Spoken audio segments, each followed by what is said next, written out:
Grindavík einn heitasti bærinn á Íslandi þessa dagana og ekki bara út af gosinu því það mikil ásókn í fasteignir og lóðir í bæjarfélaginu en framkvæmdir hófust við nýtt íbúðahverfi þar á dögunum og við fórum og fylgdust með fyrstu skóflustungunni. Við ræddum við bæjarstjóran fjölgun Grindvíkinga og tækifærin í kringum gosið. Fyrsta skóflustungan að nýju hlíðarhverfi í Grindavík var tekin í síðustu viku. Við það tækifæri var undirritaður verksamningur milli Grindavíkurbæjar og verktakans Jóns og Margeirs. Það var engin annar en bæjarstjórinn sjálfur, Fannar Jónasson, sem sá að stýra gröfunni og taka fyrstu skóflustunguna. Fannar þekkir greinlega vel til gröfuvinnunar og gróf fyrstu hóluna vandræðalaust, ekki ósvipað á kollegi hans í Suðurnesjabæ gerði daginn. Þegar nýja hverfið verður orðið fullt af nýjum Grindvíkingum verða þeir orðin 5.000. En við spurðum Fannar líka því hvaða tækifæri sé að myndast í kringum gosið. Bara stöðu uppbygging í Grindavík? Já, það hefur bara verið mjög mikil uppbygging hérna í Grindavík síðustu árin og svo var nú komið að eiginlega allar lóðir voru bara uppurnar hjá okkur og því var orðið tímabært að fara að hanna nýtt hverfi og þetta merkt tímamót núna að vera að taka fyrstu skóflustunguna og hefja framkvæmdir við fyrsta áfanga í hlíðarhverfi.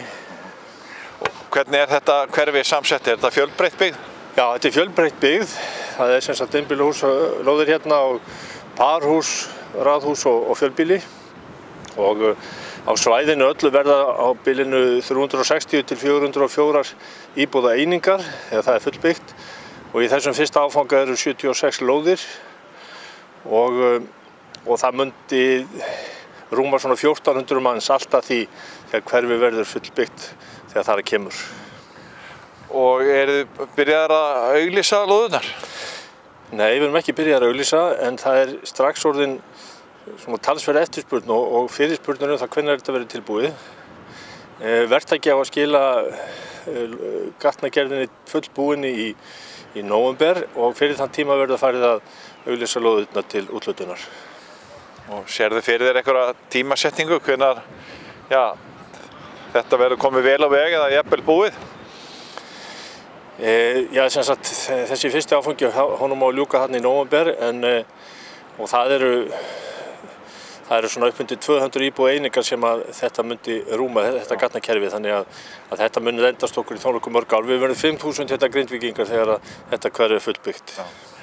Já, og sérðu eitthvað dagsetningu, eitthvað ártal þar eða svona í huganum? Já, sko, það var nú gert ráð fyrir upp úr 2030 þar sem þetta er fullbyggt en svo verður bara eftirspurnin að leiða það í ljós. Við erum mjög bjartsýn hér og vissum það að bara miðað við þá eftirspurn sem verið hefur að þá erum við vissum það að það verður mikið að vera hérna hjá okkur. Þó að fólki kannski þykir það sérkennilegt að þá hefur verið mjög líflegur fasteignamarkaður hér í Grindavík síðustu misserinn og aðilar sem eru að byggja hérna fjölbýlishús núna þeir eru búin að selja þau nánast öll fyrirfram eða minnst eftirspurnin þannig að það er orðinn skortur á tilteknum tegundum af húsnæði hjá okkur. Hér hafa verið jarðskjálftar á annað ár, það hófst gos fyrir meira en 2 mánuðum, þannig að við ræddum það við einhvern tíðan fyrir nokkru síðan hvort að þessi jarðskjálftar hefðu haft svona einhver áhrif á fasteignamarkaðinn, hvort þið hefðu einhverja tilfinningu fyrir því. Það virðist, bara frekar á hinn veginn að það sé meiri sókn í að flytja í bæjarfélagið.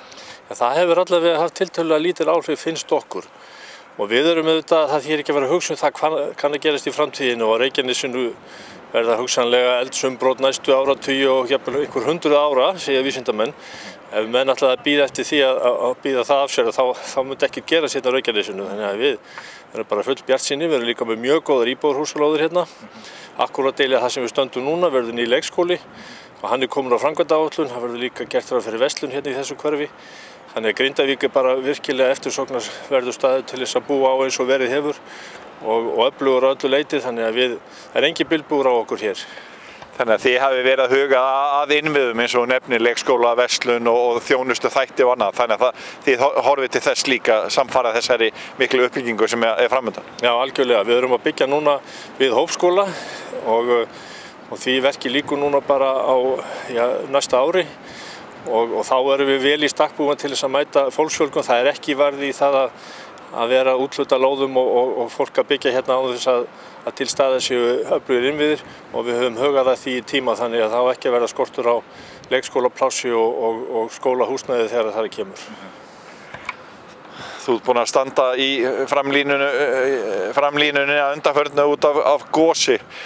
Hvernig svona, þetta búið að vera svolítið sérstakt fyrir bæjarstjórnina þegar ekki og náttúrulega bæjarbúa alla? Jú, þetta hefur auðvitað verið mjög sérstakt og sérstaklega meðan að jarðskjálftarnir voru sem mestir. Það var virkilega erfiður tími fyrir marga.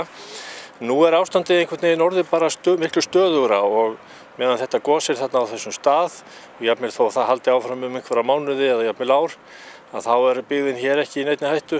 Þannig að við erum miklu einhvern veginn svona betri stöðu heldur en þrátt fyrir allt heldur en verið hefur og þetta hefur tiltölulega lítil áhrif á okkur hérna.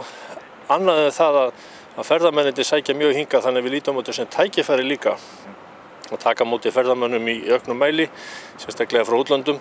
Þannig að við horfum bara björt til sumarsins og næstu ára, bæði fyrir Grindavík og fyrir Reykjanesi allt. Og við vitum það að það mikill áhugi til dæmis hjá Bandaríkjamönnum sem eru einn af fyrstir til að koma hingað til okkar til þess að koma hérna á gosstöðvarnar og ég held að það bara að skila okkur bara mjög góðum tekjum og starfsemi hérna inn í bæjarfélagið. Þið hafið verið að skoða einhver mál hvernig hægt að bæta ýmsan aðbúnað eða aðgengi á staðnum, eitthvað meira til dæmis, eitthvað svona einhverja fræðslu eða eitthvað sem einhverju fleiri þættir þar sem að þið getið fengið ferðamenn til að stoppa lengur? Já, við sjáum fyrir okkur að nota Kvikuna, það er að segja auðlinda- og menningarhúsið okkar, sem upplýsingamiðstöð og kannski svona jarðfræði sýningu, þar sem sérstaklega náttúrulega augum beint að eldgosi og jarðskjálftum og við erum að vinna að undirbúningi þess að þetta verði bara öflug miðstöð hérna í Grindavík fyrir túristana einmitt að kynna sér þessa starfsemi og vonast til þess að við getum tekið hérna vel á móti öllum þeim sem hingað vilja koma. Við erum líka að vonast til þess að fólk dvelji lengur hérna á Suðurnesjunum.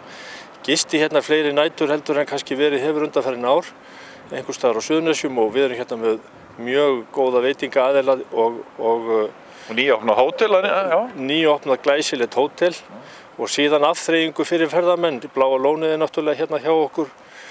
Við erum að vinna þetta með þessum aðilum að reyna einhvern veginn að vekja enn meiri athygli á því hvað Grindavíkurbær og Reykjanesi hefur upp á að bjóða.